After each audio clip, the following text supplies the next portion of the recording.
Friends welcome to quick revision point. My name है Raksha Srivastava. Friends आज हम सोशल स्टडीज़ के इंपॉर्टेंट क्वेश्चन को डिस्कस करेंगे जो कि फ्रेंड एग्जाम के लिए इंपॉर्टेंट है। ओके तो स्टार्ट करते हैं। फर्स्ट क्वेश्चन क्या है, कोणार्क सूर्य मंदिर का निर्माण पूर्वी गंगा राजवंश के किस राजा ने करवाया था। ओके जो एग्जाम में पूछे गए क्वेश्चन है और आगे एग्जाम के लिए इंपॉर्टेंट है, टीचिंग एग्जाम के लिए एंड अदर एग्जाम के लिए भी इंपॉर्टेंट रहेंगे। तो कोणार्क सूर्य मंदिर का निर्माण पूर्वी राजवंश के किस राजा ने करवाया था। तो ए है राजा देवेंद्र वर्मन, बी है अनंग भीम देव सेकंड एंड सी है Narsingh Dev first and D है भानुदेव। तो कोणार्क सूर्य मंदिर का निर्माण पूर्वी गंगा राजवंश के किस राजा ने करवाया था, वो करवाया था नरसिंह देव फर्स्ट ने करवाया था। ओके राइट आंसर जो होगा वो सी हो जाएगा, क्योंकि कोणार्क के सूर्य मंदिर का निर्माण पूर्वी गंग राजवंश के शासक नरसिंह देव प्रथम द्वारा लगभग 1250 ईस्वी में करवाया गया था। और यह मंदिर जो था हिंदू भगवान सूर्य देवता को समर्पित है। इस मंदिर को ब्लैक पैगोडा के नाम से भी जाना जाता है। ओके और इसे जो है 1984 में यूनेस्को विश्व धरोहर स्थल में शामिल भी किया गया है। तो कोणार्क सूर्य मंदिर का निर्माण पूर्वी गंगा राजवंश के किस राजा ने करवाया था, तो वो करवाया था नरसिंह देव फर्स्ट ने। और इसको यूनेस्को विश्व धरोहर स्थल में भी इस मंदिर को 1984 में जो है शामिल किया गया है। ओके और इसे ब्लैक पैगोडा के नाम से भी जाना जाता है। तो ब्लैक पैगोडा के नाम से जो है किसको जाना जाता है, तो कोणार्क के सूर्य मंदिर को जाना जाता है। ओके तो राइट आंसर जो होगा फ्रेंड वो बी सी हो जाएगा। आगे देखते हैं नेक्स्ट क्वेश्चन क्या है। नेक्स्ट क्वेश्चन है, निम्नलिखित में से किस राजवंश को चार मीनार के निर्माण का श्रेय दिया जा सकता है। निम्नलिखित में से किस राजवंश को चार मीनार के निर्माण का श्रेय दिया जा सकता है। तो ए है काकती वंश, बी है कुतुब शाही राजवंश, सी है मुगल सल्तनत एंड डी है इसमें ब्राह्मणी सल्तनत। ओके तो निम्नलिखित में से किस राजवंश को चार मीनार के निर्माण का श्रेय दिया जा सकता है, वो दिया जा सकता है फ्रेंड कुतुब शाही राजवंश को। राइट आंसर जो होगा वो बी हो जाएगा, कुतुब शाही राजवंश। कुतुब शाही राजवंश जो है वो चार मीनार जो है वो कहाँ स्थित है। चार मीनार भारत के हैदराबाद शहर में स्थित एक प्रसिद्ध स्मारक और मस्जिद है। ओके इसका निर्माण जो हुआ था 1951 ईस्वी में कुतुब शाही राजवंश के सुल्तान मोहम्मद कुली या कुतुब शाह द्वारा कराया गया था। और इसे ईरानी वास्तुकार मीर या मोमिन अस्ताबादी द्वारा डिज़ाइन किया गया था। ओके और यह स्मारक जो था फ्रेंड वो अल्लाह का सम्मान करने और महामारी के अंत का जश्न मनाने के लिए बनाया गया था। ओके तो निम्नलिखित में से किस राजवंश को चार मीनार के निर्माण का श्रेय दिया जाता है, वो दिया जाता है कुतुब शाही राजवंश को। यूनेस्को की विश्व धरोहर में किसको शामिल किया गया 1984 में, तो वो किया गया कोणार्क के सूर्य मंदिर को। ब्लैक पैगोडा के नाम से किसको जाना जाता है, तो वो कोणार्क का सूर्य मंदिर जो है वो ब्लैक पैगोडा के नाम से जाना जाता है। ओके तो राइट आंसर जो होगा फ्रेंड वो बी हो जाएगा, कुतुब शाही राजवंश। आगे देखते हैं नेक्स्ट क्वेश्चन क्या है फ्रेंड। नेक्स्ट क्वेश्चन है, आकलन वर्ष 2021 से 22 के लिए भारत में INR lakh fill in the blanks lakh से ऊपर की आय पर आयकर लागू है। तो कितने लाख, तो ए है इसमें 2, बी है 2.5 एंड सी है फ्रेंड 3 एंड डी है 3.5। ओके तो आकलन वर्ष 2021 से 22 के लिए भारत में INR 2.5 लाख से ऊपर जो है आयकर लागू है। और वर्ष 2023 से 24 में आयकर की दरें भी निम्न है, तो 2.5 राइट आंसर जो रहेगा 2.5 लाख से ऊपर की आयकर लागू है। Right answer is B. आगे देखते हैं फ्रेंड्स नेक्स्ट क्वेश्चन क्या है। नेक्स्ट क्वेश्चन है इसमें कि निम्नलिखित में से निम्नलिखित में से किस समिति द्वारा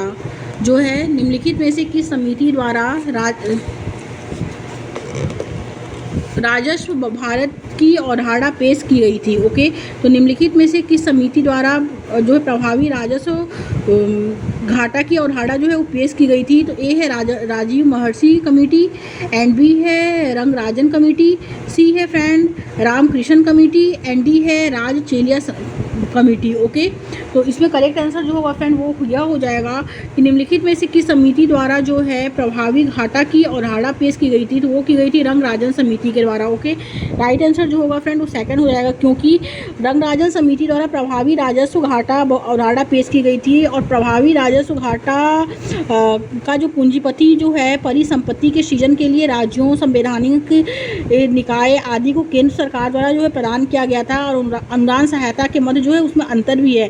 प्रभावी राजस्व घाटा जो होता है वो राजस्व घाटा माइनस पूंजीपति परिसंपत्ति सृजन के लिए जो है अनुदान होता है। ओके राइट आंसर जो होगा फ्रेंड सेकंड हो जाएगा, रंगराजन समिति। आगे देखते हैं फ्रेंड्स नेक्स्ट क्वेश्चन क्या है। नेक्स्ट क्वेश्चन है फ्रेंड इसमें कि अभी नेक्स्ट क्वेश्चन है कि अभी केंद्रीय बलों के उपयोग में से एक है, क्या एक है? ए है धुलाई मशीन के कपड़ों से पानी निकालना, एंड बी है पृथ्वी के पानी बर्फ को ट्रैक करने के लिए, एंड सी है परमाणु अणु बनाना, एंड डी है कारों को धीमा रोकना। ओके, तो अभी केंद्रीय बलों के उपयोग में से एक जो है वो है धुलाई मशीन में जो है कपड़े से पानी निकालना जो है, ये क्या है? ये अब केंद्रीय बल के उपयोगी में से एक है, क्योंकि अब केंद्रीय बल क्या होता है, अब एक होता है अभी केंद्रीय बल, ओके, और एक होता है अब केंद्रीय बल। तो अभी केंद्रीय बल जो होता है, जब कोई वस्तु किसी वृत्ताकार मार्ग पर चलती है तो उस पर एक बल वृत्त के केंद्र की ओर जो है कार्य करता है, उसे हम कहते हैं अभी केंद्रीय बल। और अब केंद्रीय बल जो होता है वो यह होता है कि यह एक ऐसा जड़ित या छात्र बल होता है जिसकी दिशा अभी केंद्रीय बल के निर्माण के विपरीत दिशा में होती है। ओके, तो इसमें जो होगा फ्रेंड वो यह हो जाएगा कि धुलाई मशीन में कपड़ों से पानी निकालना। राइट आंसर जो होगा वो ए हो जाएगा। आगे देखते हैं फ्रेंड्स, नेक्स्ट क्वेश्चन देखते हैं। नेक्स्ट क्वेश्चन क्या है? नेक्स्ट क्वेश्चन है फ्रेंड कि बढ़ते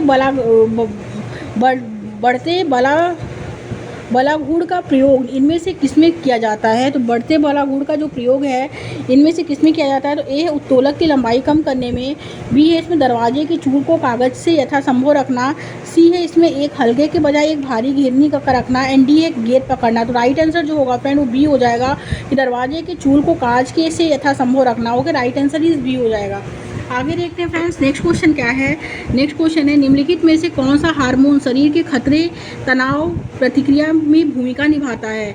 तो ए है ऑक्सीटॉक्सिन, बी है मेलाटोनिन, एंड सी है कार्टिसोल, एंड डी है ग्लूकागॉन। ओके, तो निम्नलिखित में से कौन सा हार्मोन शरीर के खतरे तनाव प्रतिक्रिया में भूमिका निभाता है? तो वो है फ्रेंड इसमें कॉर्टिसोल। ओके, राइट आंसर जो होगा वो सी हो जाएगा, क्योंकि कॉर्टिसोल हार्मोन जो होता है फ्रेंड वो शरीर के खतरे तनाव प्रतिक्रिया में भूमिका निभाता है, और कॉर्टिसोल हार्मोन जो होता है वो एड्रिनल ग्रंथि द्वारा निर्मित होता है। जिन व्यक्तियों में कॉर्टिसोल हार्मोन्स का स्तर जो है बढ़ा रहता है उनमें अन्य लोगों की तुलना में हृदय रोगों की समस्या होने का भी खतरा बढ़ जाता है। Okay, cortisol hormones. Right answer जो होगा फ्रेंड्स सी हो जाएगा। आगे देखते हैं फ्रेंड्स, नेक्स्ट क्वेश्चन क्या है? यमुना निम्नलिखित में से किस राज्य से नहीं गुजरती है? यमुना जो है वो निम्नलिखित में से किस राज्य से नहीं गुजरती है? तो ए है उत्तर प्रदेश, बी है मध्य प्रदेश, सी है उत्तराखंड, एंड डी है हिमाचल प्रदेश। ओके, तो यमुना निम्नलिखित में से किस राज्य से नहीं गुजरती है? तो वो मध्य प्रदेश से होकर नहीं गुजरती है, क्योंकि यमुना नदी मध्य प्रदेश राज्य में नहीं बहती है। ओके, यह नदी उत्तर प्रदेश में बहती है, उत्तराखंड, हिमाचल प्रदेश राज्य में बहते हुए उत्तर प्रदेश के प्रयागराज में गंगा नदी में मिल जाती है। ओके, यमुना नदी मध्य प्रदेश राज्य में नहीं बहती है। यह नदी उत्तर प्रदेश, उत्तराखंड, हिमाचल प्रदेश राज्य में बहते हुए उत्तर प्रदेश के प्रयागराज में गंगा नदी में मिल जाती है, और यह गंगा नदी की सबसे लंबी सहायक नदी है। ओके, यमुना नदी जो है गंगा नदी की सबसे लंबी सहायक नदी है। यमुना नदी यमुनोत्री हिमनद से निकलती है। ओके, और यमुना नदी की लंबाई जो होती है फ्रेंड वो 1376 किलोमीटर होती है। यमुना नदी में चंबल, सिंध, बेतवा, केन तथा टोंस नदियां आकर मिलती हैं। ओके, तो करेक्ट आंसर जो होगा कि यमुना निम्नलिखित में से किस राज्य से नहीं गुजरती है? तो वो मध्य प्रदेश से नहीं गुजरती है। राइट आंसर जो होगा वो बी हो जाएगा। आगे देखते हैं फ्रेंड्स, नेक्स्ट क्वेश्चन क्या है? नेक्स्ट क्वेश्चन है इसमें बराकर और कोनार किस नदी की सहायक नदियां हैं? बराकर और कोनार किस नदी की सहायक नदियां हैं? तो ए है नर्मदा, बी है दामोदर, एंड सी है ताप्ती, एंड डी है कृष्णा। तो बराकर और कोनार जो है फ्रेंड वो किस नदी की सहायक नदी है? तो वो दामोदर नदी की सहायक नदियां हैं, क्योंकि बराकर और कोनार जो है नदी दामोदर नदी की सहायक नदी है। और दामोदर नदी जो है पश्चिम बंगाल के झारखंड में भ्रंश घाटी में प्रभावित होती है। ओके, दामोदर नदी जो है कहाँ प्रभावित होती है? ये भी क्वेश्चन पूछा जाता है एग्जाम में। तो दामोदर नदी जो है फ्रेंड पश्चिम बंगाल के झारखंड में भ्रंश घाटी में प्रभावित होती है, और यह नदी झारखंड के छोटा नागपुर से निकलती है। और कौन सी नदी है जो झारखंड के छोटा नागपुर से निकलती है? तो दामोदर नदी है। ओके, और इस नदी की कुल लंबाई जो होती है वो 541 किलोमीटर होती है। इस नदी में अचानक बाढ़ आ जाने के कारण इसे बंगाल का शोक भी कहा जाता है। तो बंगाल का शोक किस नदी को कहा जाता है? तो बंगाल का शोक जो कहा जाता है वो दामोदर नदी को कहा जाता है। राइट आंसर जो होगा फ्रेंड वो सेकंड हो जाएगा। आगे देखते हैं, नेक्स्ट क्वेश्चन क्या है, नर्मदा नदी का स्रोत मध्य प्रदेश के नर्मदा नदी का स्रोत मध्य प्रदेश की फिल इन द ब्लैंक पहाड़ियों में स्थित है। किस पहाड़ी में स्थित है? ए है अमरकंटक, बी है पंचमढ़ी, सी है इसमें शिवपुरी एंड डी है तमिया। तो नर्मदा नदी का स्रोत मध्य प्रदेश की जो है वो अमरकंटक पहाड़ियों में स्थित है, क्योंकि नर्मदा नदी का स्रोत मध्य प्रदेश के मैकाल श्रेणी की अमरकंटक पहाड़ी में स्थित है। इस नदी की कुल लंबाई जो होती है वो 1312 किलोमीटर होती है।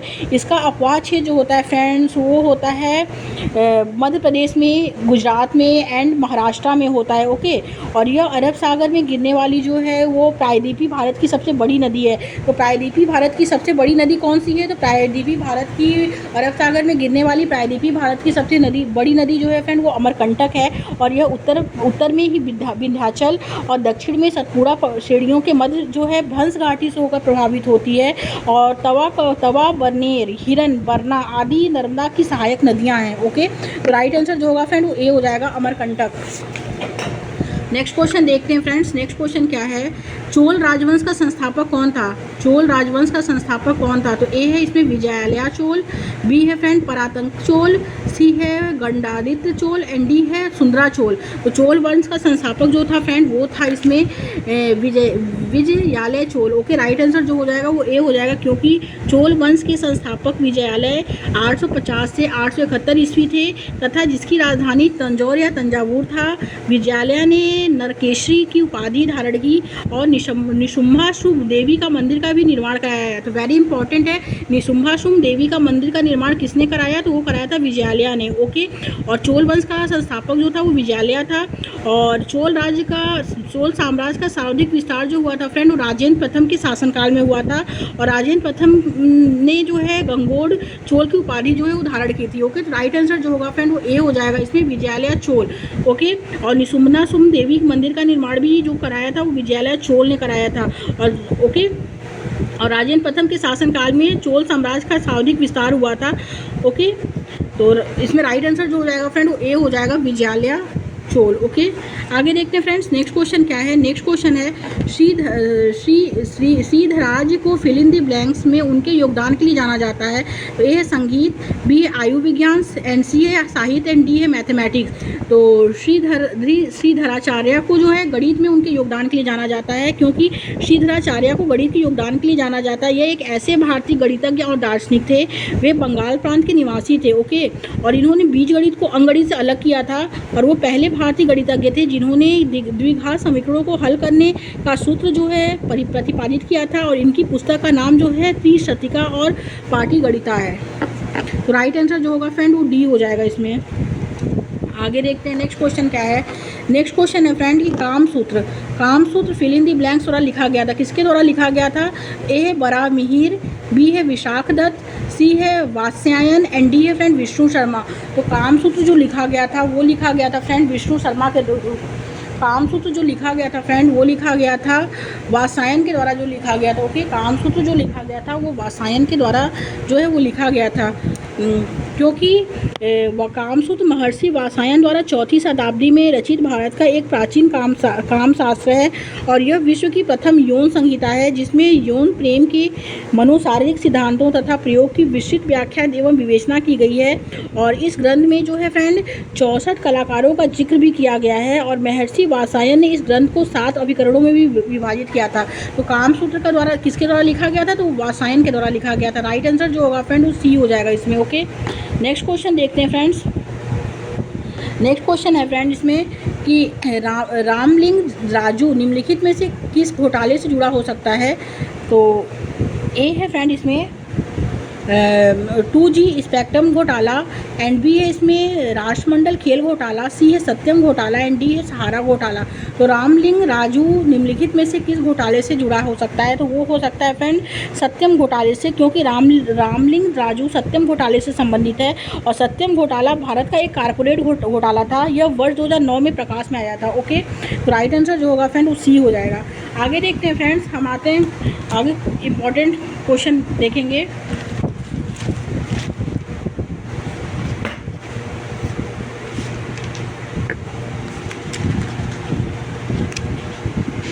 फर्स्ट क्वेश्चन इसमें है कि भारत में जूट का सर्वाधिक क्षेत्र क्या है। तो भारत में जो जूट का सर्वाधिक क्षेत्र है फ्रेंड वो कौन सा है। तो भारत में जूट का जो सर्वाधिक क्षेत्र ए है असम राज्य में है, बी है पश्चिम बंगाल राज्य में है, सी है बिहार में एंड डी है मेघालय में। तो भारत में जूट का सर्वाधिक क्षेत्र जो है फ्रेंड वो पश्चिम बंगाल राज्य में है। ओके, राइट आंसर जो होगा वो बी हो जाएगा। ओके, और जूट जो है वो ट्रॉपिकल जोन में पाया जाता है, और पश्चिम बंगाल के बाद जो है वेस्ट बंगाल, बिहार, असम, उड़ीसा और आंध्र प्रदेश में भी जो है वो सर्वाधिक इसका क्षेत्र है। तो राइट आंसर जो होगा फ्रेंड वो बी हो जाएगा। नेक्स्ट क्वेश्चन, अमेजन नदी निम्नलिखित में से अमेजन नदी फिल इन दी ब्लैंक से निकलती है तो किससे निकलती है। ए है एंडीज माउंटेन से, बी है रॉकी माउंटेन से, एंड सी है फ्रेंड इसमें गंगोत्री ग्लेशियर से, एंड डी है फ्रेंड इनमें से कोई नहीं। ओके, तो अमेजन नदी जो है फ्रेंड वो एंडीज माउंटेन से निकलती है। ओके, राइट आंसर जो होगा वो ए हो जाएगा। नेक्स्ट क्वेश्चन देखते हैं, भारत का प्रथम नाभिकीय प्रतिघातक रिएक्टर कौन सा था। ए है साइरस, बी है अप्सरा, सी है ध्रुव एंड डी है कामिनी। तो भारत का प्रथम नाभिकीय प्रतिघातक रिएक्टर जो था फ्रेंड वो अप्सरा था। राइट आंसर जो होगा वो बी हो जाएगा, क्योंकि 4 अगस्त 1956 को भारत का पहला न्यूक्लियर रिएक्टर शुरू हुआ था। अप्सरा भारत का ही नहीं एशिया का भी पहला न्यूक्लियर रिएक्टर था, और 2009 में इसे जो है मेंटेनेंस के लिए भी बंद किया गया था, और 2018 में इसे दोबारा शुरू हुआ। ओके, तो राइट आंसर जो होगा फ्रेंड बी हो जाएगा, अप्सरा। आगे देखते हैं फ्रेंड, निम्नलिखित में से कौन सी वायुमंडल की सबसे ऊपरी परत है। ए है समताप मंडल, बी है मध्य मंडल, सी है आयन मंडल एंड डी है बही मंडल। तो निम्नलिखित में से कौन सी वायुमंडल की सबसे ऊपरी परत है, तो वो है फ्रेंड बही मंडल। राइट आंसर जो होगा वो डी हो जाएगा। नेक्स्ट क्वेश्चन, देश की निम्नलिखित मिट्टियों में से किसे जो है स्वतः कृष्ण मिट्टी कहा जाता है। ए है जलोढ़ मिट्टी, बी है लैटराइट मिट्टी, सी है कपास की काली मिट्टी एंड डी है मरुस्थलीय मिट्टी। देश की निम्नलिखित मिट्टियों में से किसे जो है कृष्ण मिट्टी कहा जाता है, तो वो कपास की काली मिट्टी को कृष्ण मिट्टी कहा जाता है। राइट आंसर जो होगा फ्रेंड उसी हो जाएगा। ओके, आगे देखते हैं नेक्स्ट क्वेश्चन क्या है। नेक्स्ट क्वेश्चन है, जिस समय भारत को स्वतंत्रता प्राप्त हुआ उस समय इंग्लैंड का प्रधानमंत्री कौन था। तो ए है फ्रेंड इटली, बी है माउंटबेटन, सी है बेवेल एंड डी है Churchill. Right answer is a हो जाएगा फ्रेंड, इटली था। ओके, नेक्स्ट क्वेश्चन, अमेजन नदी किस महासागर में गिरती है। तो ए है प्रशांत महासागर, बी है अटलांटिक महासागर, सी है आर्टिक महासागर एंड डी है हिंद महासागर। तो अमेजन नदी जो है फ्रेंड वो आर्कटिक महासागर में गिरती है। ओके, राइट आंसर जो हो जाएगा वो सी हो जाएगा। आगे देखते हैं फ्रेंड्स, 73वें संवैधानिक संशोधन अधिनियम ने भारतीय संविधान में कौन सा भाग इसमें जोड़ा गया। तो ए है पार्ट 9, बी है पार्ट 9B, सी है पार्ट 9A एंड डी है 10। तो 73वें संवैधानिक संशोधन अधिनियम ने भारतीय संविधान में कौन सा भाग जोड़ा गया, तो वो पार्ट 9 जोड़ा गया। Right answer is a. Next question, Kerala में समुद्री तट की रेत में भरपूर मात्रा में क्या पाया जाता है। ए है कैल्शियम, बी है रेडियम, सी है थोरियम एंड डी है मैग्नीज। तो केरल में समुद्री तट की रेत में भरपूर मात्रा में जो पाया जाता है फ्रेंड वो पाया जाता है थोरियम। राइट आंसर इज सी।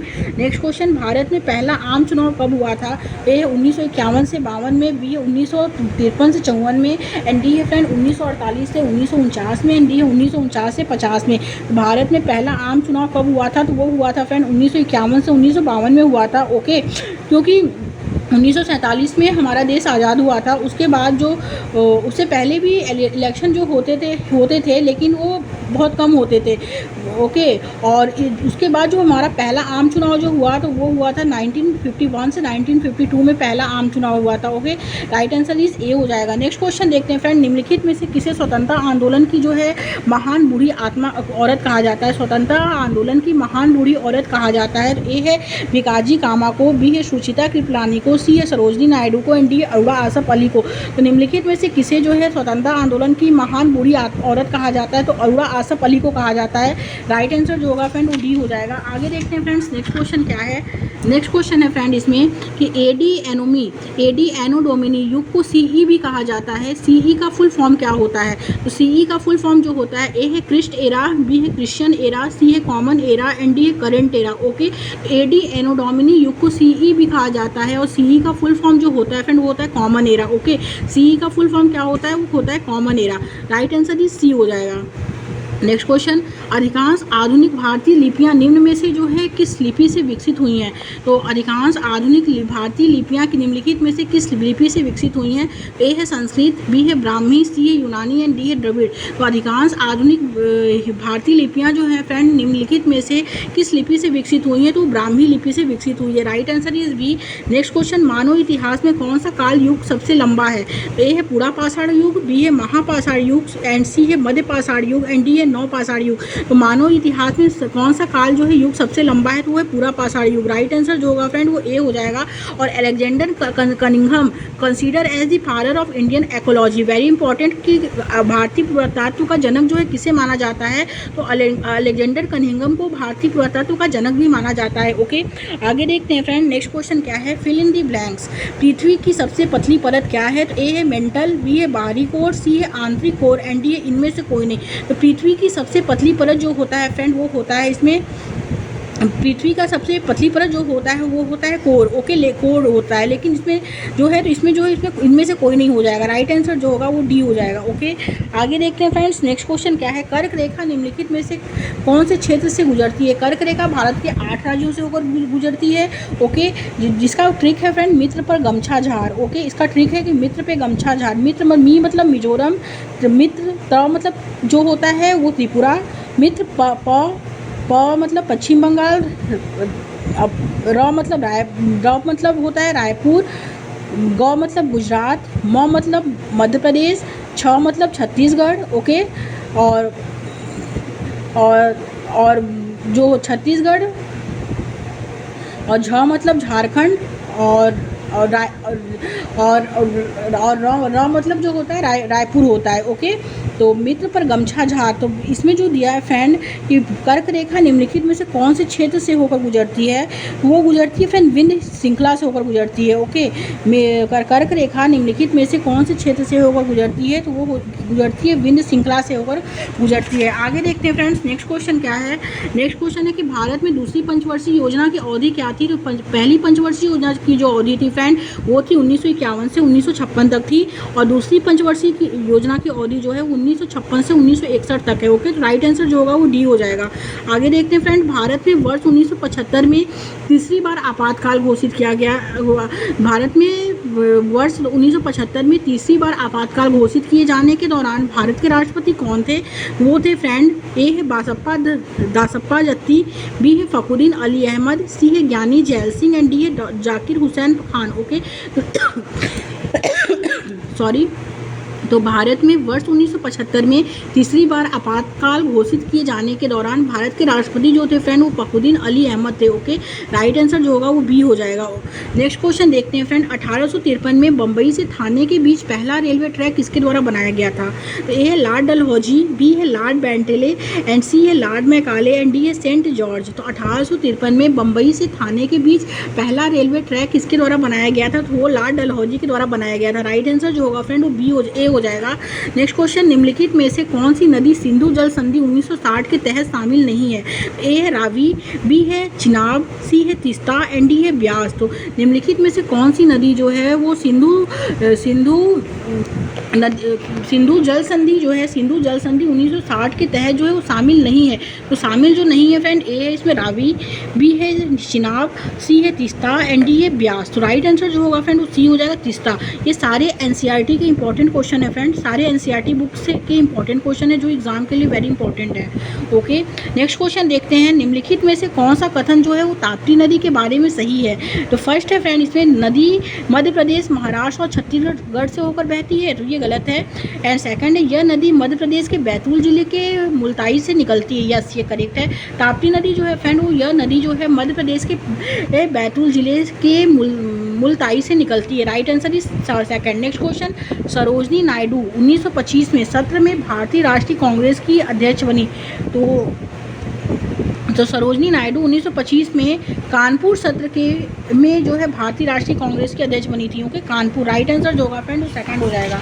आगे देखते हैं नेक्स्ट क्वेश्चन क्या है। नेक्स्ट क्वेश्चन है फ्रेंड इसमें कि विधायिका और कार्यपालिका न्यायपालिका के काम में हस्तक्षेप नहीं कर सकते हैं, यह कथन भारतीय संविधान के किस सिद्धांत को दर्शाता है। तो ए है न्यायिक समीक्षा, बी है आधारभूत संरचना का सिद्धांत, सी है शक्तियों का बंटवारा एंड डी है न्यायिक सक्रियता।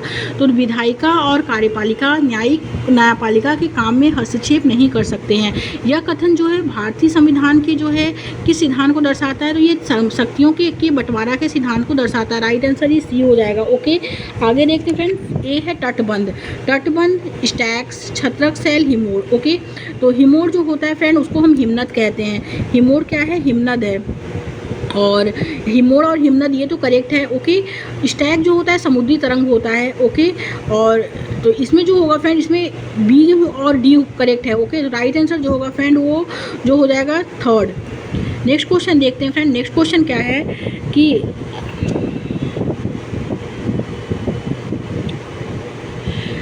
कुछ इंपॉर्टेंट पॉइंट है कि तटबंध जो होता है भू आकृति होती है। जो ये एग्जाम में पूछा गया क्वेश्चन है कि तटबंध क्या है, तो तटबंध जो होता है वो भू आकृतियाँ हैं जो नदियों द्वारा निर्मित होती हैं। ओके, और विशेष रूप से बाढ़ के दौरान जब किनारों पर तलछट जमा हो जाती है। और मशरूम की चट्टानें विशेष रूप से रेगिस्तानी क्षेत्रों में अपरदन की प्रक्रिया द्वारा जो होती हैं निर्मित होती हैं। ओके, आगे देखते हैं फ्रेंड, मशरूम चट्टानें निम्नलिखित में से किसके अपरदन कार्य के कारण बनती हैं? तो ए नदियाँ, बी है समुद्री लहर, सी है बर्फ ग्लेशियर, एंड डी है हवाओं। तो हवाओं। ओके, तो मशरूम चट्टानें निम्नलिखित में से किसके अपरदन कार्य के कारण बनती हैं? तो वो हवाओं के अपरदन कार्य के कारण बनती है। राइट आंसर ही डी हो जाएगा। ओके, आगे देखते हैं फ्रेंड्स। नेक्स्ट क्वेश्चन क्या है? नेक्स्ट क्वेश्चन है ए और आर को पढ़िए तथा सही विकल्प का चयन करना है। ए है इसमें वायु उन क्षेत्रों में ठंडी होती है जिनका तापमान कम होता है। यस, ये करेक्ट है। एंड सेकंड है ठंडे क्षेत्रों में वायु भारी होती है। ये भी करेक्ट है। तो A and R true and R is the but R is not a correct explanation of A. Okay, correct दोनों है बट इसका आर जो है ए का सही कारण नहीं है। आगे देखते हैं नेक्स्ट क्वेश्चन क्या है। नेक्स्ट क्वेश्चन है फ्रेंड इसमें कि जैन और बौद्ध भिक्षुओं के लिए सबसे पहले विहार इनमें से बने थे। ये 2015 में पूछा गया क्वेश्चन है।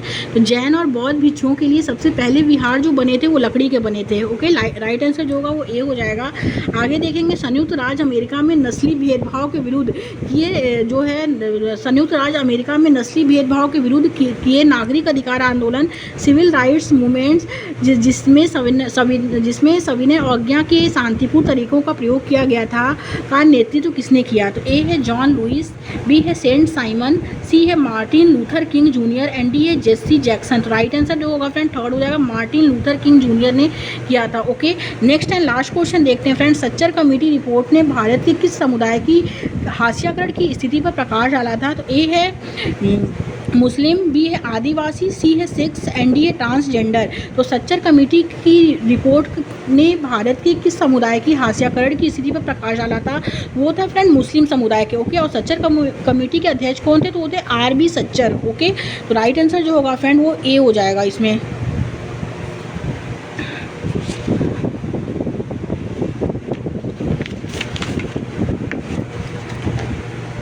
नेक्स्ट क्वेश्चन देखते हैं फ्रेंड। अंतरिक्ष से प्रवेश करने वाले उल्कापिंड वायुमंडल के किस परत में आने से जल जाते हैं? तो अंतरिक्ष से प्रवेश करने वाले उल्कापिंड वायुमंडल के किस परत में आने से जल जाते हैं? ए है बहिमंडल, बी है सेकंड है इसमें समताप मंडल, थर्ड है मध्यमंडल, एंड फोर्थ है वायुमंडल। तो राइट आंसर जो होगा फ्रेंड्स थर्ड हो जाएगा मध्यमंडल। ओके, मध्यमंडल में जो होते हैं वो अंतरिक्ष से प्रवेश करने वाले उल्कापिंड जो होते हैं वायुमंडल के जो इसमें मध्यमंडल में आने से जल जाते हैं। Right answer is third. Next question देखते हैं। नीचे दी गई ए व बी विशेषताओं के आधार पर वायुमंडल की परत की पहचान करना है। आयन मंडल इस परत का एक भाग है। ओके, और रेडियो संचार में यह परत जो है मदद करती है। तो ये है तापमंडल। ओके, राइट आंसर जो होगा फ्रेंड वो डी हो जाएगा। आगे देखते हैं। पृथ्वी द्वारा प्रसारित रेडियो तरंगों को वापस पृथ्वी पर कौन परावर्तित करता है? तो पृथ्वी द्वारा प्रसारित रेडियो तरंगों को वापस पृथ्वी पर जो प्रसारित करता है वो करता है तापमंडल। राइट आंसर इज 4 हो जाएगा। नेक्स्ट क्वेश्चन देखते हैं। वायुमंडल की निम्नलिखित में से कौन सी परत जो होती है तरंगों के संचरण में मदद करती है? तो ए है समतापमंडल, बी है मध्यमंडल, सेकंड है वायुमंडल, एंड फोर्थ है वायुमंडल। तो वायुमंडल की निम्नलिखित में से कौन सी परत तरंगों के संचरण में मदद करती है? तो वो है वायुमंडल यानी तापमंडल। राइट आंसर इज थर्ड हो जाएगा। ओके,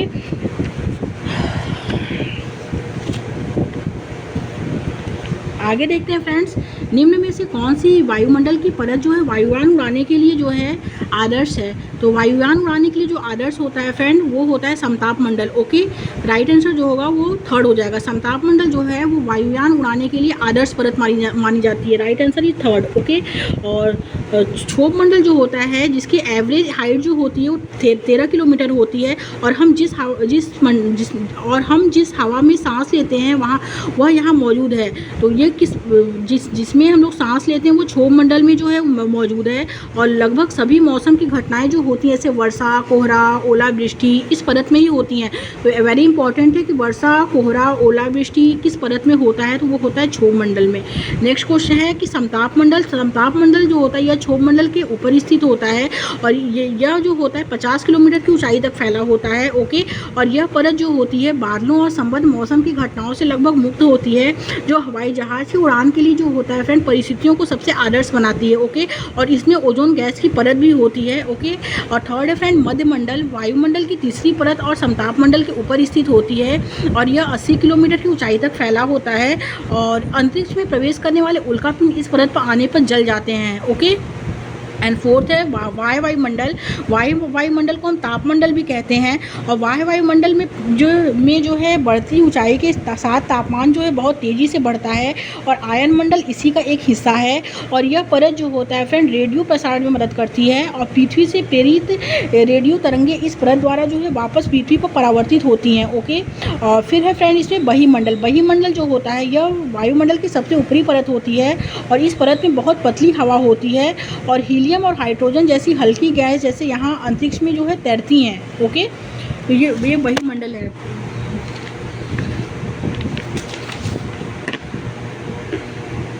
नेक्स्ट क्वेश्चन देखते हैं, सामाजिक धार्मिक सुधार के समय लिखी गई पुस्तक एक गिफ्ट टू मोनोथेटिक्स किसके द्वारा लिखी गई है? तो ए है friend Keshav Chandra Sen, and B है एम.जी. रनाडे, सी है मुंशी राम, एंड डी है राजा राम मोहन रॉय। तो राइट आंसर डी हो जाएगा, राजा राम मोहन रॉय के द्वारा जो है लिखी गई है। ओके, नेक्स्ट क्वेश्चन देखते हैं फ्रेंड कि चौरा चौरी किस जिले में स्थित है? ए है बनारस, बी है देवरिया, सी है महाराजागंज, एंड डी है गोरखपुर। तो चौरा चौरी किस जिले में स्थित है? वो स्थित है गोरखपुर में। राइट आंसर जो होगा वो डी हो जाएगा। नेक्स्ट क्वेश्चन देखते हैं, क्योंकि 4 फरवरी जो है वो 1922 को असहयोग आंदोलन, इस घटना के कारण जो है महात्मा गांधी ने अपना असहयोग आंदोलन को बंद कर दिया था। ओके, नेक्स्ट क्वेश्चन देखेंगे फ्रेंड, नंद वंश का अंतिम शासक किस शासक को से पराजित हुआ था? तो नंद वंश का अंतिम शासक जो है फ्रेंड वो घनानंद है। तो ए है इसमें चंद्रगुप्त मौर्य, बी है महापद्म नंद, सी है अज्ञातशत्रु, एंड डी है बिंबिसार। तो नंद वंश का अंतिम शासक किस शासक से पराजित हुआ था? तो वो हुआ था फ्रेंड घनानंद से पराजित हुआ था। ओके, और चंद्रगुप्त के दरबार में सेल्यूकस निकेटर ने यूनानी राजदूत मेगास्थनीज को जो है भेजा था, और मेगास्थनीज की पुस्तक जो है वो क्या है? इंडिका है। ओके, नेक्स्ट क्वेश्चन है, लास्ट क्वेश्चन देखते हैं फ्रेंड, किस वैदिक काल खंड को चित्रित धूसर पात्र के नाम से जाना जाता है? ए है उत्तर वैदिक काल, बी है ऋग वैदिक काल, सी है युज वैदिक काल, एंड डी है अर्ध वैदिक काल। तो राइट आंसर इज बी ऋग वैदिक काल को। ओके, ऋग वैदिक काल खंड को चित्र धूसर पात्र के नाम से भी जाना जाता है। ओके, ऋग वैदिक काल को। राइट आंसर जो होगा फ्रेंड वो हो जाएगा इसमें सेकंड। ओके, सेकंड जो है वो करेक्ट हो जाएगा। Thank you friends.